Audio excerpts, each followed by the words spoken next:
Hi everyone, welcome to UKYCC's first video about COP22, and this video is gonna cover the theme of loss and damage.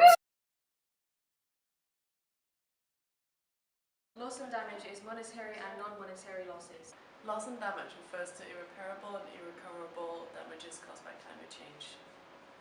And finally, loss and damage is the third pillar of the UNFCCC. So you've got mitigation, adaptation and loss and damage. Mitigation is trying to reduce the climate change impacts as much as possible. What you can't mitigate against, you have to adapt to, that's adaptation, and what you can't adapt to are the loss and damages that are caused by climate change. This is what the Paris Agreement says about loss and damage. Parties recognise the importance of averting, minimising and addressing loss and damage associated with the adverse effects of climate change. But it also says that the Paris Agreement does not involve or provide a basis for any liability or compensation. But what could a loss and damage mechanism look like, and what needs to be taken into account when designing one? First, we need to ask ourselves, who will be compensated? And secondly, who will provide the finance?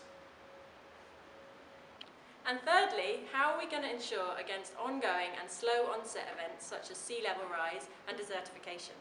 So insurance is one way that people can be compensated for loss and damage.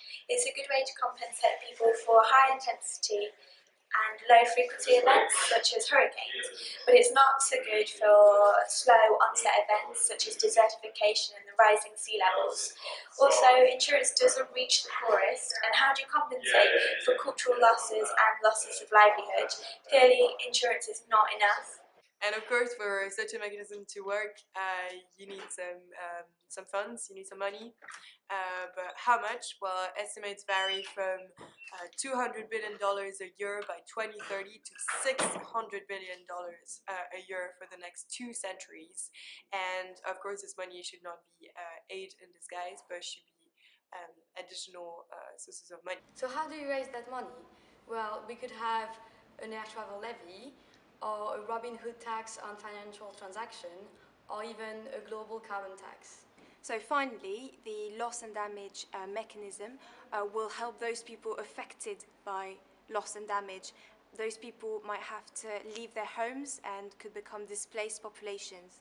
And the loss and damage mechanism could ensure that the international community guarantees shelter for those populations. It could also help them to be resettled into different areas where they can continue to live. And finally, it could also ensure the international community has a dialogue about sharing knowledge and sharing solutions to try and tackle the climate refugee crisis. Hey, thanks for watching! If you have any questions, throw them our way. And stay posted for more videos. Bye! Bye!